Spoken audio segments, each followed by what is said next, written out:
welcome to today's Immigration Talks. Today we are talking about the new model in action, which is super fun because we've been waiting for this for a long time. I'm Sybil and this is Hilda. She's your immigration expert. You know, the Swedish Migration Agency has been discussing this new way of processing work permits for many months. I actually think they first talked about it last year in May. So we've been very anxiously awaiting to see it. We've had about a week of the new model, so we have a lot of observations, we have some positives, we have some question marks still, and that's what we're going to share with you today. Huda will tell you a little bit about the new fast track system and what we've seen in 1 week. Yeah. So on the 29th of January, the Swedish Migration Agency's new way of working with work permit applications was launched. And central to the new approach is to provide a developed service to employers who recruit highly qualified professionals. We've only been working with this model for a week, as I said, and so far we still have the promises or ambitions from the Migration Agency to kind of trust, and I will talk about that, and then I will just briefly go through what we've seen so far. So the promise, as the Migration Agency puts it, is that they will now prioritize employers who recruit highly qualified professionals. They commit more to these employers by providing better information and better service, and of course, faster processing times of these applications. And this is based on what the Migration Agency must do according to the government. How are they going to do to fulfill this promise? They will sort applications based on occupational code and industry classification of the employers, the companies, to easily separate applications that are ready for a decision. And by doing that, they will also more efficiently identify complete applications and make faster decisions in these cases. Important to note is that the requirements for obtaining a work permit are not changed. It's just the process. The Migration Agency also stresses that it ultimately is the employer's responsibility to submit complete applications to take part of this promise, customer promise, so to say.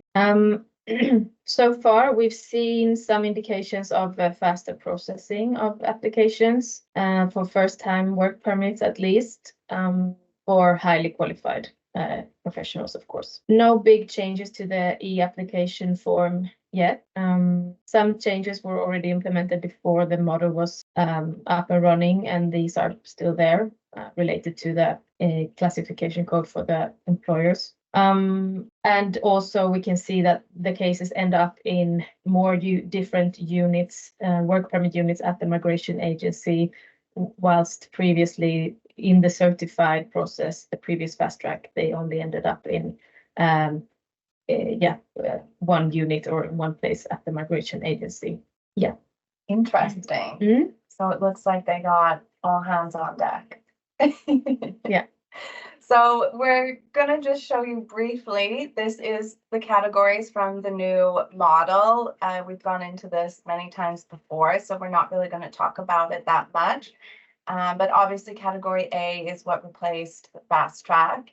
And this is available on our website, so you can go and look at that if you have the desire to look more into the categories. But this is basically what it looks like. So Hulda, can you tell me a little bit about the benefits we see when it comes to the new fast track? Yeah, sure. So what we already started seeing and what we will probably experience is that it will be a faster processing of category A cases than in the previous fast track, which was not so fast as it was intended to be from the beginning. But now we see definitely cases being settled within 30 days. The benefit is that the Migration Agency actually stresses that this is a customer promise that they need to make sure there is a 30-day turnaround for complete work permit applications. So they seem to be very focusing on this priority. Benefits, in a way, we have new application submission deadlines to work with. When we had the certificate, the fast track, extension applications, for example, could not be filed earlier than 3 months before expiry date, but we have now got information that these can be submitted up to 4 months before permit expiration. Yeah, the first note there was about first-time permits for any type of residence permit. The Migration Agency doesn't grant that earlier than 6 months prior to the start date of the permit. So this still applies to also work permits. If the extension application is also an application for a permanent residence permit, then the Migration Agency wants us to submit that around 1 month before expiration date, just because the assessment includes a financial assessment of the current income of the applicant. That makes sense. Yes, and it's also technical issues there. So the benefit, last but not least, is the enhanced service to employers, which we will go through in the next slide a bit more. Yeah, I'm curious to hear more about that. Yeah, so this is part of the task to prioritize highly qualified professionals to come to Sweden, or to facilitate for employers recruiting this category of workers. The purpose of the service is for employers to take part of the fast track to get actually 30-day processing time, and or to get that, you need to submit a complete application, and the service aims at helping to know what should be included in an application. For this purpose, they have hired, or they've started having information officers. I think it's 6 overall in the authority, and they will provide customized information to employers about the work permit process and regulations via their webpage, email and phone, and also in-person meetings if necessary. We will share these contact details with you after the webinar. Yeah, if you're interested. Just gonna see if I had something there. Yeah, so the what they mean with customized information is that an employer should be able to reach out and describe a specific, unique recruitment situation, and get some advice on how to proceed and how to submit the applications and what would be required. We don't know exactly what they will say, but how it's supposed to work. That's the promise anyway. Yeah. Startups, if they hire highly qualified professionals, can also receive support, even if the turnaround time of the case, the application will not be 30 days, because if a startup is younger than 1 year, then they are subject to more stringent control to make sure they can afford to hire. And service to employers recruiting to major new establishments in growth regions is also a priority for the Migration Agency now. This refers to category C mostly, and the Migration Agency promises to have a holistic approach to support these employers, and this is also because it's a government priority.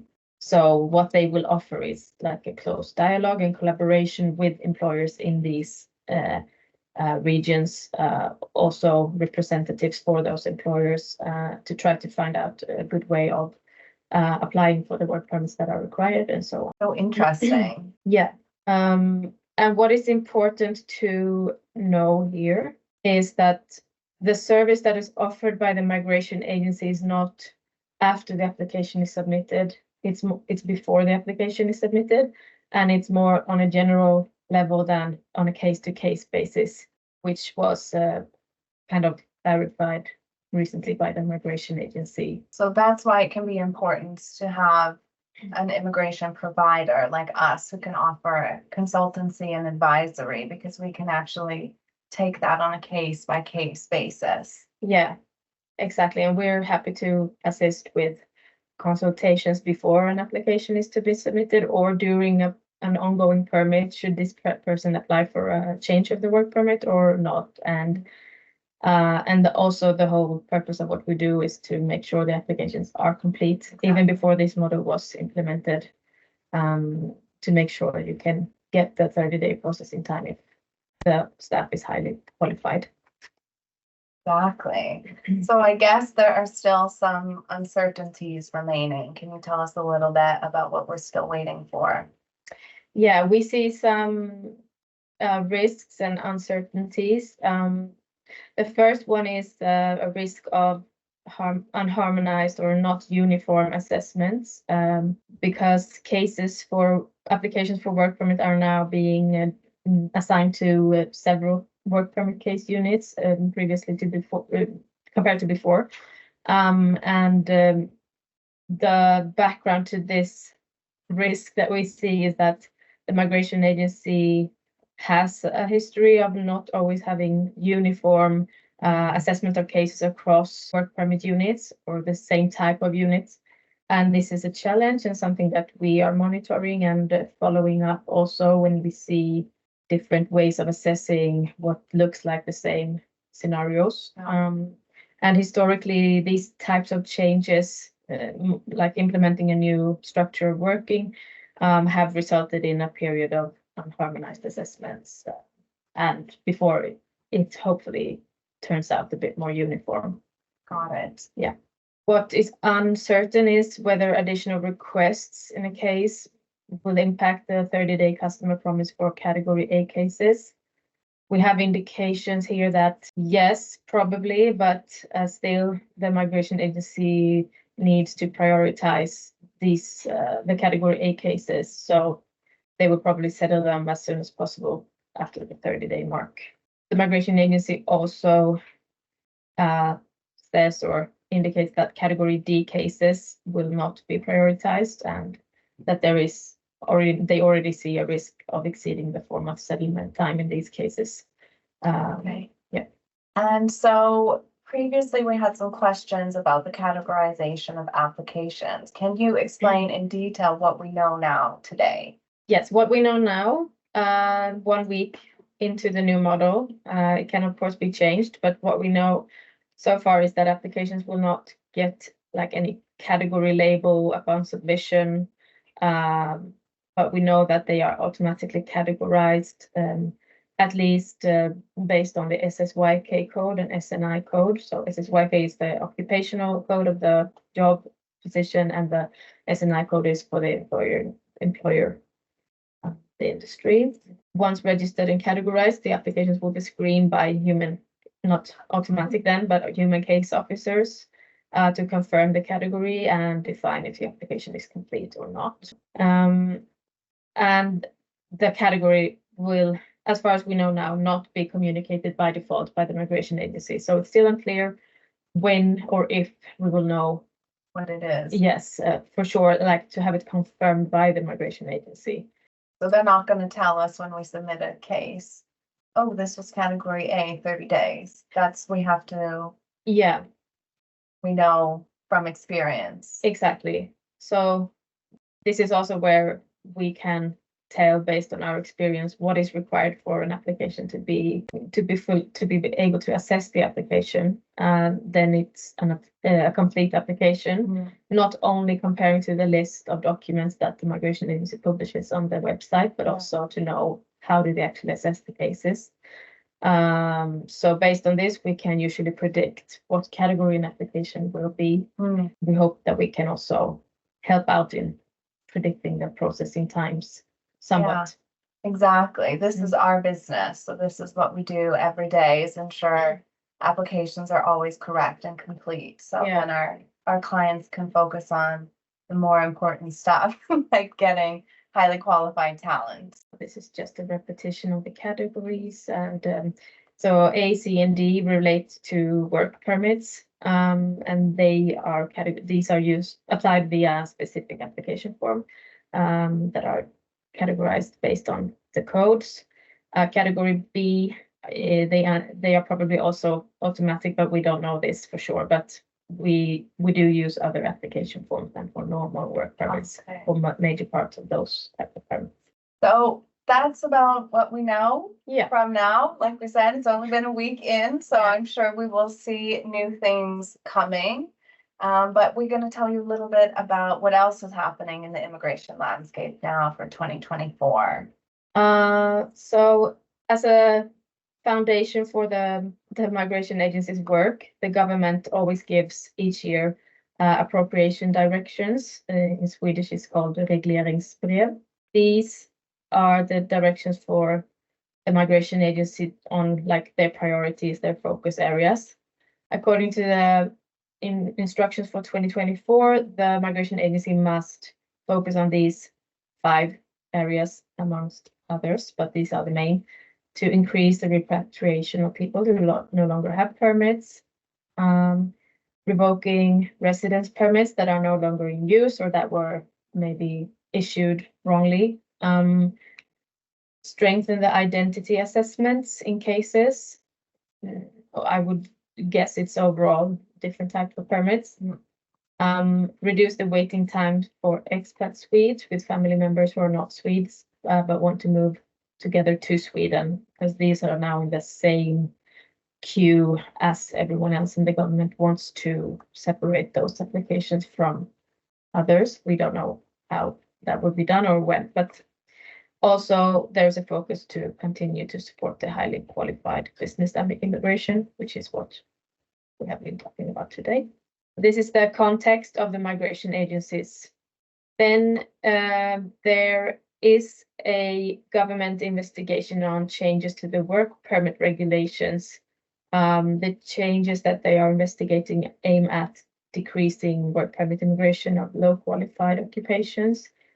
And what they are looking at is, for example, to decide that the minimum salary level for work permits should actually be 100% like the full median salary, and not only 80% of the median salary as it's today since November. To exempt some occupations from the minimum salary requirement, like occupations important for society or something like that, and to make improvements of the law to facilitate for highly qualified work permit immigration. This is just some examples of what they are looking at, and it was supposed to be a press conference on the 31st of January about this, but it has been postponed for another 2 weeks, and we will keep you posted. Yeah, we will let you know on LinkedIn or newsletter what the results are. So make sure you follow us on LinkedIn. Yeah. Yeah. Then we have the new EU Blue Card Directive. It was to be implemented in Swedish law in November, but the implementation has been postponed until further notice, just so you know.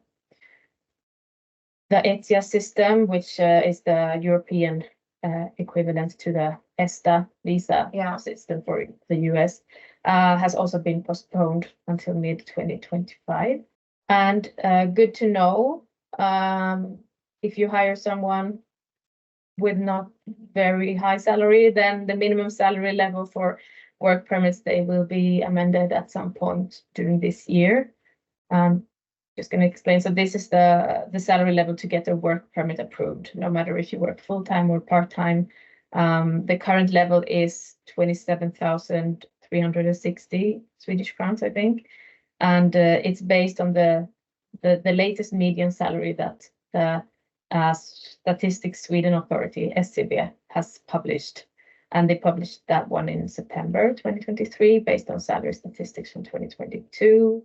And so this one was also, like you said, this was 80% of the median, and now they want to bump it up to 100%, or that's a suggestion. That's a suggestion, and that I have no idea when that would happen, if it happens. But yes, this is 80% of the median salary. The median salary for 2023 was 34,000.